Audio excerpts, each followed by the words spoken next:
स्वामी समर्थ, जय जय स्वामी समर्थ, श्री स्वामी समर्थ, जय जय स्वामी समर्थ। तर बऱ्याच दिवसांनी आपण ब्लॉगमध्ये भेटत आहोत, मला वाटते 4-5 दिवस झाले। तर तुम्हाला सांगायचं आहे म्हणजे आपण जो फ्लॅट मला जो आवडला नव्हता तो फ्लॅट बदलून आपण एका छानशा फ्लॅटमध्ये आलेलो आहोत। आणि महाराजांची आपण बाळा लाईट लाव ना, महाराजांची किमया ज्याला आपण म्हणतो किंवा महाराजांचा आशीर्वाद जे आपण म्हणतो की महाराज सेवेकरी एकमेकाला कसे आपल्याला भेटवतात याचं मी तुम्हाला उदाहरण सांगते की महाराजांचा अनुभव मी कशाला मानते। म्हणजे माझ्या दृष्टीनं दिव्यात फूल येणं किंवा मला सुद्धा महाराज फूल देतात किंवा नैवेद्य ग्रहण यापेक्षाही मी माणसातला देव नेहमी शोधते। मी तुम्हाला नेहमी सांगते, हे माझं वैयक्तिक मत आहे।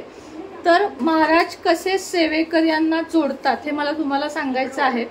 तिथं मी जेव्हा राहत होते तेव्हा मी घरातनं बाहेरच पडले नव्हते, 1-2 वेळाच बाहेर गेलेले। आणि बेलाला बघून आणि अखिलेशला बघून सगळ्यांना असं वाटलं की या त्याच आहेत, पण कुणी घरीच यायला तयार झालं नाही। आणि त्यानंतर मी जेव्हा सोडत होते तेव्हा सगळ्या जवळजवळ 9-10 जणींनी एक असं म्हणतो ना आपण, त्यांना काय वाटलं की या बोलतील का नाही। आता तुम्हाला माहिती आहे मी सगळ्यांशी बोलते। 9-10 जणी त्याच अपार्टमेंट मधल्या आपल्या सबस्क्रायबर होत्या, म्हणजे पूर्ण अपार्टमेंटच म्हटलात तरी चालेल। आणि सगळ्या जणी आम्ही सामान रिकामं केल्यावर आल्या आणि त्यांना एवढा आनंद झाला की काही बोलायला नको। त्यानंतर एक छोटीशी क्लिप तुम्हाला मध्ये दाखवते। त्या ताईंनी तर माझी ओटी वगैरे भरली आणि त्यांना म्हणजे असं वाटलं की तुम्ही आमच्या अपार्टमेंटमध्ये राहत होता आणि आम्हाला माहित नाही, तुम्ही सोडू नका, आम्ही तुम्हाला अशी मदत करू। पण म्हटलं नाही, मला ते शक्य नाहीये। आता पुढची गोष्ट सांगते, आता हे महाराजांनी कसं घडवून आणलं। त्यानंतर आपल्याच एक सबस्क्रायबर ताई आहेत ज्या माझे व्हिडिओ म्हणजे आपले व्हिडिओ जवळजवळ गेले 3 वर्ष बघत आहेत आणि त्यांची खूप इच्छा होती माझ्याशी बोलण्याची, पण माझ्याकडून त्यांचा कॉल कधी उचलला गेला नाही, त्यांचे मेसेज माझ्या कधी बघण्यात आले नाहीत। पण मी जसं सांगितलं की कोल्हापूरमध्ये कुठे फ्लॅट असेल तसा त्या ताईंनी मला मेसेज केला आणि त्याही खूप चांगल्या स्वामी सेवेकरी आहेत।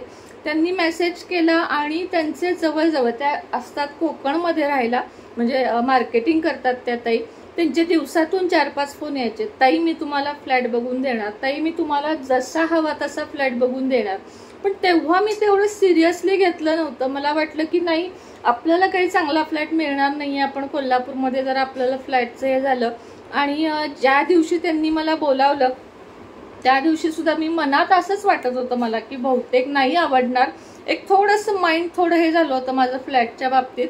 आणि त्यांनी मला जिथं मी आत्ता राहते ते त्यांनी मला सांगितलं, फोटो वगैरे पाठवला आणि खूप जास्त आवडला होता मला तो। फक्त आता मिळतोय का नाही, घर मालक काय म्हणतायत, हे सगळे मनात प्रश्न होते। आणि त्यानंतर त्या ताई मला न्यायला आल्या। मी त्यांना किंवा त्यांनी मला व्हिडिओमधनं बघत होत्या, पण मी त्यांना आजपर्यंत कधीही पाहिलेलं नव्हतं। आता आपण जरा 2 मिनिटं त्यांच्याशी बोलूया। त्या ताईंना मला भेटवायची खूप इच्छा आहे तुम्हाला की एक सेवेकरी एका सेवेकरीची मदत महाराज आपल्याला कशी करवून देतात। त्याआधी आपण त्या ताईंना भेटूया। या ताई, तुमचं नाव वगैरे सांगा असेल। एवढ्या सुंदर ताई या, एवढ्या सुंदर स्वामी सेवेकरी, आणि पुढे सांगते मी की यांनी काय केलं ते सांगा तुमच्याबद्दल। मी हेमा सुनील दवडते, मी कोल्हापूरचे आहे। मी असू दे, बोला तुम्हाला जसं जमेल। मला ह्या ताईंचे इतके व्हिडिओ आवडतात, त्या त्यांच्यामुळे माझे रेमेडी, त्यांच्या प्रत्येक रेमेडी पाहते मी स्वतः करते मी, त्यामुळे मला त्यांचा खूप अनुभव आहे। आणि एक स्त्री सिंगल काय करू शकते ही त्यांच्याकडून मी शिकले मी, की आपल्या मुलांसाठी त्या किती कष्ट करतात, किती त्या जे स्वतःच्या आयुष्याचं इतकं त्यांनी हे त्रास भोगलाय, त्या त्रासातून त्या मुलांना कसं जगवतात हे त्यांच्याकडे शिकले मी। त्यामुळे मी पण सिंगल आहे, मी पण माझ्या मुलग्याला मी त्यांच्यामुळे मला प्रोत्साहन वाटते, त्यांना एक बघून आदर्श वाटतो की आपण स्वामी सेवेकरी आहोत, पण आपण जसं की ह्या सेवेकऱ्यांना जसं आहे, आपण जसं आहे तसं आपण त्यांना पण मदत करायला पाहिजे। म्हणजे माझी खूप इच्छा होती त्यांना जाऊन भेटायची। मी खरोखर सांगते तुम्हाला, मी त्यांना साताऱ्यात भेटायची माझी त्यांची खूप इच्छा होती। खरं मला त्यांना भेटणं झालं, मी किती त्यांना फोन केले, त्या फोन उचलत नव्हत्या। बरोबर, त्यांचं पण भरपूर हे असल्यामुळे त्या उचलत नव्हते, त्यांचे पण प्रॉब्लेम असतील, खरं मी समजू शकले। नंतर मला समजलं की त्यांना कोल्हापूरात घर पाहिजे। त्यांचा मेसेज पडल्या लगेच त्यांना सांगितलं की ताई तुम्ही काही टेन्शन घ्यायचं नाही, की आमच्याकडे चांगल्या रूम आहेत, चांगल्या प्रकारचे तुम्हाला मिळणार आहे सगळं.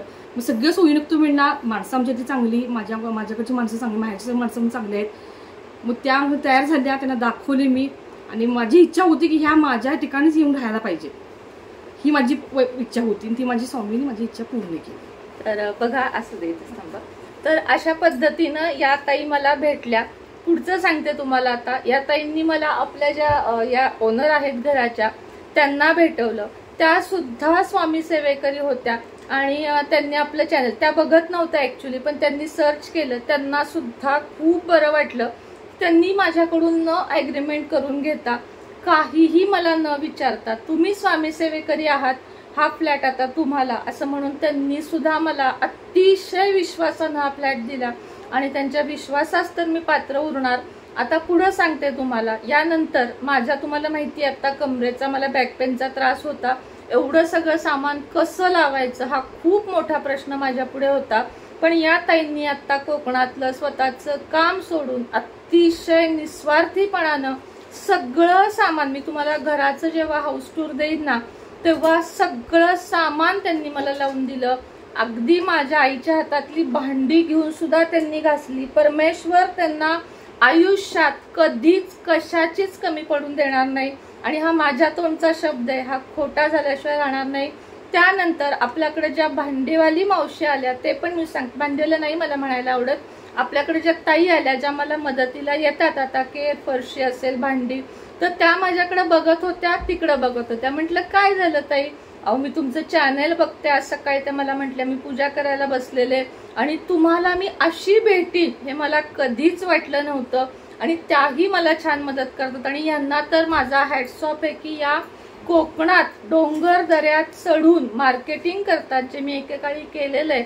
भयंकर अवघड असतं. या सुद्धा यांचे मिस्टर आता किती दिवसापूर्वी, 4 वर्ष झाले, 4 वर्षापूर्वी यांचे मिस्टर जरा हार्ट अटॅकने एक्सपायर झाले. त्यामुळे त्या एकट्या मुलाला वाढवतात. अखिलेश एवढा त्यांचा मुलगा आहे आणि सगळं काही त्या बघतात. 15 दिवस 20 दिवस त्या बाहेर असतात. मुलगा करून जेवण वगैरे जेवतो.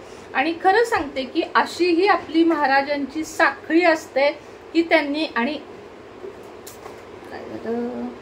आणि तुम्हाला सांगते यांचा भाऊ, आता मला अक्कलकोटला जायचं आहे, मला बदामीला जायचं आहे, मला इथलं सगळं बघायचं होतं, भरपूर वस्तू खरेदी करायच्या होत्या, ते पण स्वामी सेवेकरी. मला गाडीची सोय नव्हती, रिक्षेने एवढं आपण फिरू शकत नाही. यांनी सांगितलं तुम्हाला जे लागेल त्यासाठी आपल्या भावाची गाडी आहे. मग त्या घरातनं आईला वगैरे मला इकडे घेऊन यायचं होतं. मग त्यांच्या भावाने इथं आम्हाला आणलं.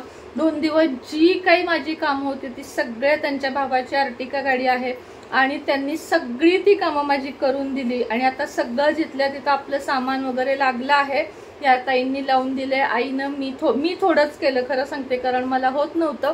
आणि आता आपण उद्या अक्कलकोटला जात आहोत, माझ्या कुलदेवीला जात आहोत आणि एका नवीन सुंदर आयुष्याची, तुमची सुद्धा सगळ्यांची, या सगळ्यात तेवढीच मला भरभरून साथ आहे.